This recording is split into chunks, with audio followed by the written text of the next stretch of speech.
Milky mist. இதுதான் இது மட்டும்தான் பன்னீர்னா only மில்கி மிஸ்ட். மின்னம்பலம் நேர்களுக்கு வணக்கம். தோழர் மருதையன் அவர்களிடம் பேச இருக்கின்றோம். வணக்கம். வணக்கம். இப்போ திருப்பரங்குன்றம் விவகாரம் பூதாகரமாகி கொண்டிருக்கிறது. மக்கள் மனநிலை எப்படி இருக்கு? இப்போ டிசம்பர் 1ஆம் தேதி இந்த ஆர்டர் பிறப்பிக்கிறாங்க. அப்போ இதுக்கு எதிராக புதுசா எதுக்கு இதெல்லாம் கிளப்பணும் அப்படிங்கிற மாதிரியான மனநிலை இங்க இருக்குதா? இதுக்கு எதிர்ப்பு அப்படிங்கிறதெல்லாம் வந்துச்சா? இல்லை, அதாவது இது வரைக்கும் அவங்க தொடர்ந்து முயற்சி பண்ணுறாங்க. வேல் யாத்திரை விட்டாங்க, ஊராக எல்லாம் போனாங்க. அப்புறம் முருகன் படத்தை வச்சு ஏதோ ஒரு காமெடியாக அதெல்லாம் நிறையா வந்துருச்சு. அப்புறம் முருகன் மாநாடு அப்படின்னாங்க, திருப்பரங்குன்றத்துக்கு இது பண்ணாங்க. இது எதுவும் போனி ஆகலை. உள்ளூர் மக்கள்கிட்ட இது அந்த ஊர் மக்கள்கிட்ட எடுபடலை, மக்கள் மத்தியிலே எடுபடலை. ஏதாவது இது நடக்கும்போது திருவண்ணாமலையில் ஜேன்னு கூட்டம், எல்லா ஊர்லேயும் அதெல்லாம் நடக்கிறபடி தான் நடக்குது. யாரும் இதை சீந்தவில்லை. இவங்க திட்டமிட்டு ஒன்றை உருவாக்குறாங்க. இப்போது ஒருவேளை இவங்க போய் தர்காவுக்குள்ளே பூந்து ஏதாவது ஒன்று அடித்து அவங்க திருப்பி அடித்து ஒன்று நடந்துருச்சுன்னா அதுதான் அவங்க எதிர்பார்க்குறது. அவங்களுடைய பிரச்சனையே என்னன்னு கேட்டால், முஸ்லீமே சீனுக்கு வரல. இவங்க எல்லாருமே அவங்க ரொம்ப வருத்தப்படுவது, அவனே சும்மா இருக்கிறான், நீங்கள் எதுக்குடா தடுக்கிறீங்க அப்படின்னு கேள்விதான் வருது. முஸ்லீம்கள் சீனுக்கு வரல. இது தமிழ் மண், இது பெரியார் பிறந்த மண், மதச்சார்பின்மையின் மண், மத நல்லிணக்கத்தின் மண். அதனால தான் அவங்க என்ன உருண்டு பார்த்தாலும் ஒட்ட மாட்டேங்குது, இங்கே ஒன்றும் செய்ய முடியல. அதுதான் அவர்களுக்கு ஆத்திரத்தை ஏற்படுத்துது. அதை எப்படி திருப்புறாங்கன்னாக்கா, இது நாத்திக அரசு. நான் என்ன சொல்கிறேன், ஜெயலலிதாவது ஆத்திக அரசு தானே? நாத்திக அரசு இல்லையே. 2014 சிங்கிள் ஜட்ஜு தீர்ப்பு, 2017 2 ஜட்ஜு.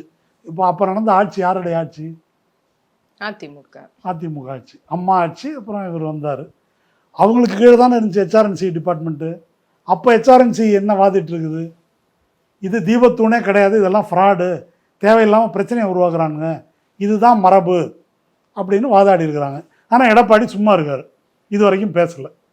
என்ன அதனால் திமுக அண்ணா திமுக என்பதற்கு அப்பாற்பட்டு இந்த மத சச்சரவை உருவாக்குகின்ற, கலகத்தை உருவாக்குகின்ற நடவடிக்கைகளை மக்கள் விரும்பலை. இந்த ஆடுகோழி பிரச்சனை வந்தபோது கலெக்டருக்கு திருப்பரங்குன்றத்தின் நகரத்தில் இருக்கக்கூடிய திமுக, அண்ணா திமுக, காங்கிரஸ் 3 ஆஃபீஸ் பேரரும் கையெழுத்து போட்டு மனு கொடுத்துருக்குறாங்க.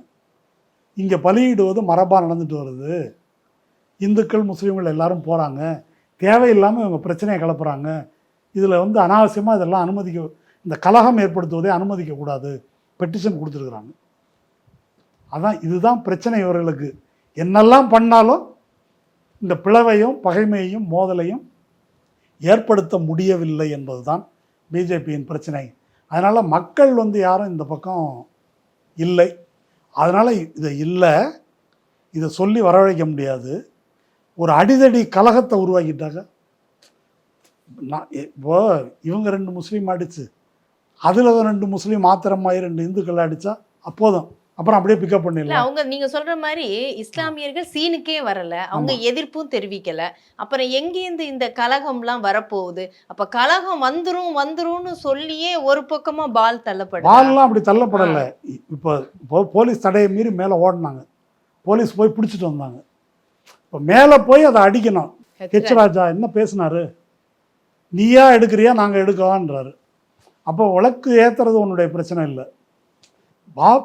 அயோத்தியில் எப்படி தொடங்குது இந்த பாருங்களேன், மசூதி இருக்குது, அது 1800 சொச்சதில் கொஞ்சம் கலவரம் நடக்குது அந்த பீரியடில். அப்புறம் 49 நடுராத்திரி திடீர்னு உள்ளே போய் ஒரு ராமர் சிலையை வைக்கிறாங்க. நேரு உடனே லெட்டர் எழுதுகிறாரு முதல்வர் பந்த்ன்னு, அதை உடனே ரிமூவ் பண்ணு, இது பிரச்சனைன்னு. அவர் அது கட்டுப்பட மறுக்கிறார். ஏன்னா இப்போ இந்துத்துவா கூட இப்போ அங்கேருந்து வந்தவங்க தானே, காங்கிரஸ்லேருந்து வந்தவங்க தான் 10 பேர், எடுக்க மறுக்கிறார். அன்னைக்கு நாயர்னு ஒரு மேஜிஸ்ட்ரேட், டிஸ்ட்ரிக்ட் மேஜிஸ்ட்ரேட் கலெக்டர், அவர் என்ன செய்கிறாரு அப்படின்னு சொன்னாக்கா, இந்த சங்கிகளுக்கு ஆதரவாக இருக்கார், ஆதரவாக அதை சீல் வச்சிடுறாரு. அப்போது கடவுள் பூமியை வெடித்து கொண்டு ராம்லல்லா வந்தார், மசூதிக்குள்ளேருந்து வந்துட்டார். அதனால் இப்போ நீங்களும் போகக்கூடாது, யாரும் போகக்கூடாது, சட்டம் ஒழுங்கு நிலைநாட்ட மசூதியை இழுத்து மூடு அப்படின்னு 49 மூடிட்டாங்க. அப்படியே தான் இருந்துச்சு. 1986 86ல் ஒரு கேஎம் பாண்டேன்னு ஒரு நீதிபதி, அயோத்தி வந்து ஃபைசாபாத் மாவட்டம், அந்த மாவட்ட நீதிபதி அவர்கிட்ட இன்னொரு பாண்டே வந்து பெட்டிஷன் போடுறாரு. அந்த பாண்டேயோட பேர் வந்து அவர் வந்து உமேஷ் சந்திர பாண்டே. அவர் பெட்டிஷன் போடுறாரு. இந்த நீதிபதி என்ன உத்தரவு போடுறாருன்னா, இதை பற்றி நான் புதிய கலாச்சாரம்னு ஒரு பத்திரிகையில் ஒரு பெரிய கட்டுரை எழுதியிருக்கேன். ராமன் தொடுத்த வழக்கு குரங்கு எழுதிய தீர்ப்புன்னு. அது நீதிபதியை விமர்சனம் பண்ணுறது. நீதிபதி ஒரு ஆட்டோபயோகிராஃபி எழுதுறாரு. அந்த முதல்ல தீர்ப்பை சொல்லிடுறான், இது ஒரு ஜோக்கு. இது தீர்ப்பு என்ன அப்படின்னு சொன்னால் உடனே அதை திறந்து விடணும். February 1, 1986 உடனே கோயிலை இன்றைக்கே திறந்து விடணும் அப்படின்னு உத்தரவு. அதில் உள்ள சிறப்பு என்ன தெரியுமா? எதிர்மனுதாரரான முஸ்லீமுக்கு தெரியவே தெரியாது. அவங்கள கேட்காம, அது ஒரு டிஸ்பியூட்டு, அந்த இடத்த மசூதிக்கு போகக்கூடாது யாரும், ஆனால் ராமனை வழிபடுறதுக்கு திறந்து விடுறாங்க. இதுதான் வந்து ஓப்பனிங். ரிட்டையர் ஆன பிறகு அவர் ஒரு தன் வரலாறு எழுதுகிறார். அன்னைக்கு நான் தீர்ப்பு கொடுக்கும்போது நீதிமன்ற கட்டடத்துக்கு மேலே கருப்பாக ஒரு குரங்கு உட்காந்துருந்துச்சு. அதுக்கு எல்லாரும் வேர்க்கடலை பழம் எல்லாம் வந்து கொடுத்தாங்க. அது எதையுமே அது சாப்பிடல, அங்கே உட்காந்துருந்துச்சு. தீர்ப்பெல்லாம் எழுதி முடிச்சுட்டு நான் வீட்டுக்கு போனேன், அதே குரங்கு எங்கள் வீட்டு வாசலில் மேலே உட்காந்துருந்துச்சு. இது இறைவன் அருளன்றி வேற என்ன அப்படின்னு எழுதியிருக்காரு. அந்த ராமன் தொடுத்த வழக்குன்னு ஏன் சொல்கிறேன்னாக்கா, பெட்டிஷனர் வந்து ராம் லல்லா, அதில் விக்கிரகமே ஒரு பெட்டிஷனர். அப்படியே அது முடிஞ்சது. இது 86ல் நடந்தது. அதுக்கு பிறகு ரத யாத்திரை நடத்துகிறாரு அத்வானி. முலாயம் சிங் ஆட்சியில் நாங்கள் பஜனை பாட போகிறோம் அப்படின்னு ஒரு கும்பல் இடிக்க போகுது. தடியடி, ஃபயரிங் எல்லாம் அப்போ நடக்குது. அதுக்கு பிறகு கல்யாண் சிங் பிஜேபி முதல்வராகிறாரு. 1992 டிசம்பர் 6, அது அம்பேத்கர் நினைவு நாள் அன்று கரெக்டாக நாங்கள் வந்து அங்கே ஒரு கர சேவை செய்கிறோம், சும்மா வழிபாடு தான் பண்ண போகிறோம். அங்கே ஏற்கனவே பிரச்சனையாக இருக்குது, அனுமதி தர முடியாதுன்னு உச்சநீதிமன்றம் சொல்லுது. எந்த வன்முறையிலும் ஈடுபட மாட்டோம், வழிபாடு நடத்துகிறத தவிர எங்களுக்கு வேறு தீய நோக்கம் எதுவும் கிடையாது அப்படின்னு சத்தியம் பண்ணி உச்சநீதிமன்றம் சொல்லிட்டு வந்து இடிக்கிறாங்க. இடித்து முடிஞ்சிருது. அதுக்கப்புறம் நடந்தது என்ன அப்படின்னு இப்போ நமக்கு தெரியும். அதுக்கு ஒரு கேஸ் நடந்தது. ஆயிரக்கணக்கானவர்கள் இடித்ததுக்கு வீடியோ ஆதாரம் இருக்குது. 30 பேர் சேர்ந்து இடித்ததாக சிபிஐ வந்து ஒரு கேஸ் போட்டாங்க. அந்த 30 பேரையும் அடையாளம் தெரியல, அடையாளம் தெரியாத சமூக விரோதிகள் இடிச்சிட்டாங்க அப்படின்னு கேஸில் எல்லாரும் விடுதலை, யாருமே வந்து கிடையாது. இப்போ கோயில் அங்கே வந்து போயிடுச்சு. இப்போது இது இந்த பக்கம் வச்சுங்க. இப்போது இது மாதிரி விளக்கு இது ஏற்றிட்டாங்க அப்படின்னா, ஏற்றிட்டோம்ல, வருஷம் வருஷம் ஏற்றுவோம். எப்படி போவீங்க? தர்கா வழியாக போவோம். தர்கா வழியாக போகும்போது என்ன நடக்கும்? இது அடுத்தடுத்து இதை நோக்கி தள்ளுவது. ஒரு சம்பவம் நடந்த பிறகு நாங்கள் காரணம் இல்லை, அவன் தான் முதல்ல அடித்தான் அப்படின்னு செய்யலாம். இப்போ இவங்க செய்வாங்களா மாட்டாங்களா அப்படின்றதுக்கு அவங்க வரலாறே கையில் இருக்குதே. காந்தியை கொலை செய்ய தயங்காதவர்கள் முஸ்லீம்களை தாக்குவதற்காக தயங்குவார்கள் இல்லையா? அதனால் அவங்க ஹிஸ்ட்ரி சொல்லியிருக்குது. அதனால் அவங்க வந்து ஹேபிச்சுவல் அஃபெண்டர்ஸ் அவங்க. அதனால் அதை செய்வார்கள் என்பதனால் புத்திசாலித்தனமாக அக்கறையோடு தமிழ்நாடு அரசு தடுத்துருக்குது. ஆனால் இதில் ஒரு வருத்தம் என்ன அப்படின்னு சொன்னால், இது ஏதோ அரசாங்கம் செய்ய வேண்டிய வேலை அப்படின்னு எல்லா கட்சிகளும் இயக்கங்களும் மௌனமாக இருக்கிறது இருக்கு இல்லையா? வேடிக்கை பார்த்துட்டு இருக்கிறதும் இல்லை, சும்மா ஒரு அறிக்கை விட்டால் போதும் அப்படின்னு நினைக்கிறது தான் இதில் வந்து பிரச்சனை. நேற்று அவ்வளோ பெரிய கூட்டம் கூடுறாங்க, எல்லா கட்சியும் இருக்குது. நீங்கள் ஒரு 1000-10,000 பேர் அடிக்க உதைக்கலாம் வேணாம், இதில் எங்களுக்கு உடன்பாடு இல்லை, கலவரத்தை தூண்டாதே அப்படின்னு கூடலாமா கூடாதா? இது இந்துக்களின் கோரிக்கை அல்ல, இது பக்தர்களின் கோரிக்கை அல்ல அப்படின்னு சொல்லலாமா கூடாதா? அதுக்கு வந்து நம்ம மக்களை திரட்ட வேண்டும், வன்முறைக்கு அல்ல, வன்முறையை தடுத்து நிறுத்துவதற்கு. அப்படி இல்லைன்னா என்ன ஆகும் அப்படின்னா, பொதுவாக நம்ம சமூகத்தில் பார்க்குறது தாங்க, ஒரு ரவுடியை முதல்ல நீங்கள் தடுக்கலைன்னு வச்சுக்கோங்க, அப்புறம் கொஞ்சம் கொஞ்சமாக அது ரவுடித்தனத்துக்கு நம்ம பழகிடுவோம். சரி விடு, அவன் அப்படி தான் அப்படின்னு ஆகிடும். அப்படி இதை நாம் வந்து விடக்கூடாது. இயக்கங்கள், கட்சிகள் அவங்க எல்லாரும் இதுக்கு குரல் கொடுக்கணும். பிரச்சனையை வந்து திமுக வர்சஸ் பாஜக இல்லை, இது வந்து பாஜக வர்சஸ் இந்து மக்கள், அப்படி தான் இதை வந்து எடுத்துக்கணும்.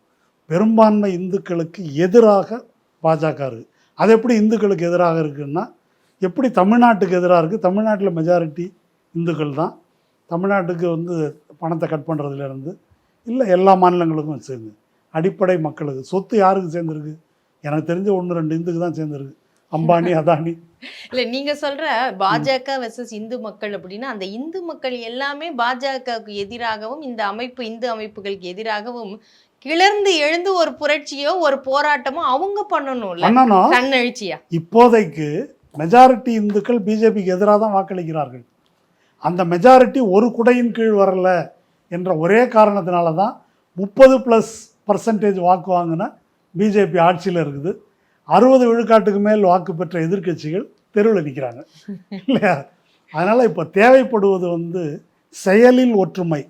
இப்போ காங்கிரஸ்காரங்க வந்து தொகுதி கூட கேட்குறாங்க, அப்படி கூட்டணி சேரலாம் இப்படி கூட்டணி சேரலாம், காரியமாக ஏதாவது செய்யுங்க. என்ன தொகுதி கேட்குறதுக்கு அதெல்லாம் கொஞ்சம் கூச்சம் வேணும், வெக்கம் வேணும். தாவேக்கா இருக்கிறாங்க எங்களுக்கு கொள்கை எதிரி, இதுவரைக்கும் பேசினா தெரியல. உங்களுக்கு தெரியுமா எதுவும் பேசியிருக்காங்களா? இன்னும் வரல. விஜய் தரப்புலேருந்து எந்த அறிக்கை எதுவும் வரல. பேசுறதுக்கே 3 நாள் ஆச்சு. இதுல எப்படி எடுக்கிறாங்க ஸ்டாண்டுன்னு பார்ப்போம். இல்லை அதை நம்ம பார்க்குறத காட்டிலும் தாவேக்கா தொண்டர்கள் அவங்கள ஏதாவது சொன்னால் கோவப்படுறாங்க.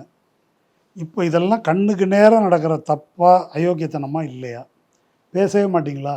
எதுக்கு தான் பேசுவீங்க? அவருடைய தேர்தல் பிரச்சார செயலாளராக அவர் ஏதோ ஒரு பேட்டி சமீபத்தில் கொடுத்துருக்காரு. 70%ன்றாரு, 80%ன்றாரு. ஆதவர்ஜுனாவா? ஆமாம், அவங்களுக்கு வாக்கு இருக்கிறதா? அவ்வளோ வெயிட்டாக இருக்கிறீங்க, ஆளே காணுமே யாரையுமே ரோட்டில். இதெல்லாம் நீங்கள் செஞ்சீங்கன்னாக்கா எதுக்கு திமுக உங்களுக்கு ஓட்டு போட்டு போகிறோம்? நீங்கள் களத்தில் இறங்கி திமுகவை விட நாங்கள் தான் பிஜேபியை எதிர்ப்பதில் மாவீரர்கள் அப்படின்னு விஜய் களத்தில் வந்து நின்னாருனாக்கா அப்புறம் அவர் முதல்வராக இருந்தால் யாராலையும் தடுக்க முடியாது. அதை செய்யுங்க. அதை செய்யாமல் சும்மா பனையூரில் உட்காந்து பேசுகிறதுல ஒன்றும் பொருள் இல்லை. தமிழ்நாட்டினுடைய இந்த நீதித்துறையில் முழுக்க தான் வைத்திருக்கக்கூடிய நம்பிக்கையை, அதிலையும் குறிப்பாக மூட நம்பிக்கைகளை நிறைவேற்றுவதற்காக இவர் முயற்சி செய்தார். நீதிபதி அவருக்கு சனாதனத்துல நம்பிக்கை இருந்தாலுமே அரசமைப்பு சட்டத்தின்படி தான் ஒரு தீர்ப்பையும் கொடுக்க முடியும். என்ன அரசமைப்பு சட்டம்? இந்த அரசமைப்பு சட்டம் என்ன சொல்லுது? இப்போ நேற்று திண்டுக்கல் விஷயத்திலையும் அவர் சொல்லியிருக்கார்.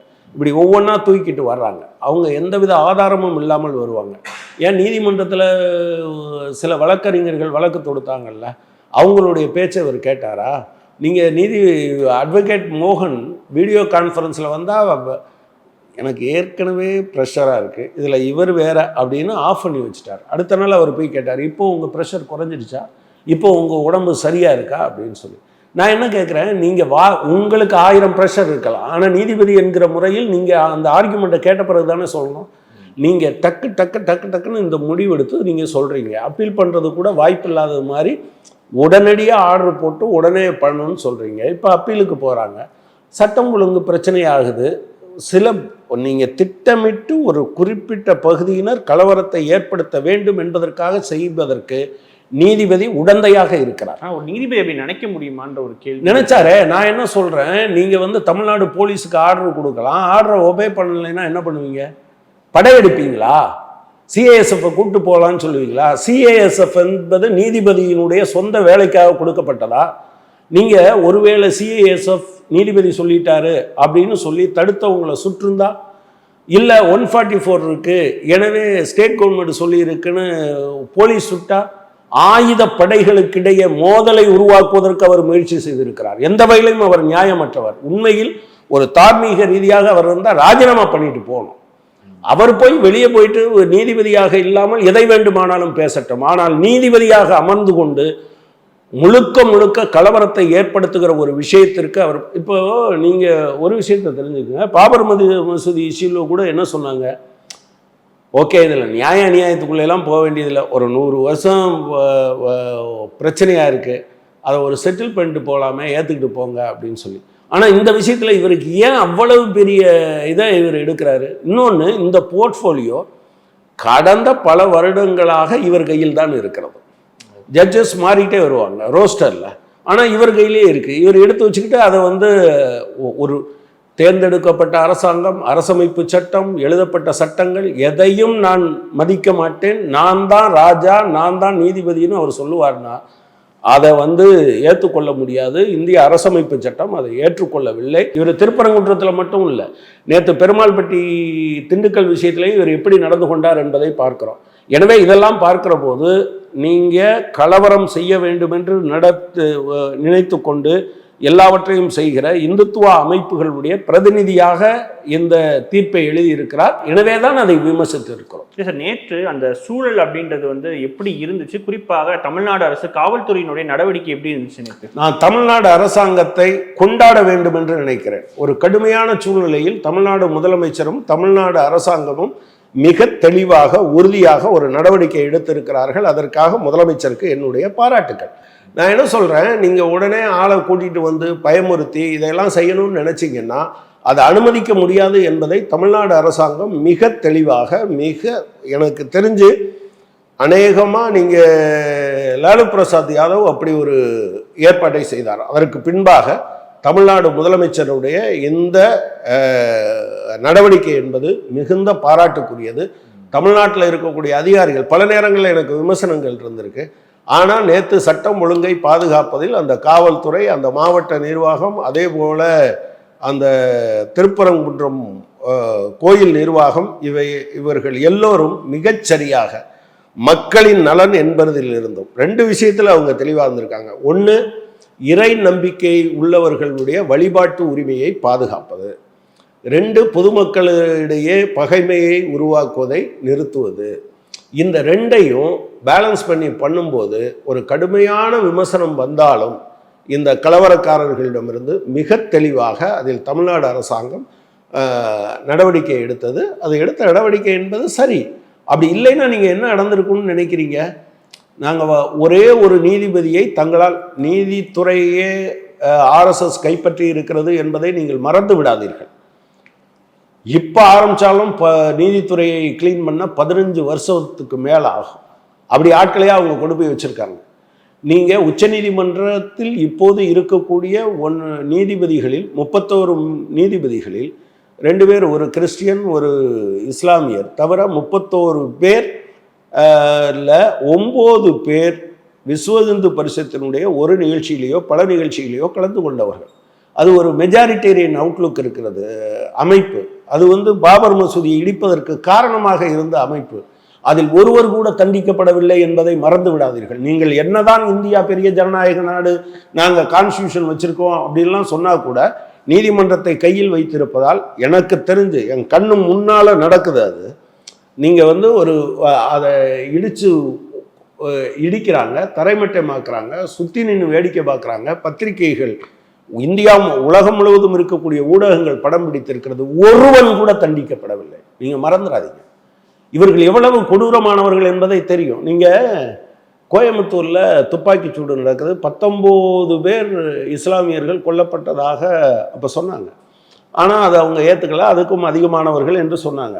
காயம்பட்டவர்கள் நீங்கள் ஹாஸ்பிட்டலுக்கு வராங்க, குண்டு காயம்பட்டு, ஆனால் இறக்கலை, ஹாஸ்பிட்டலுக்கு கொண்டு வராங்க.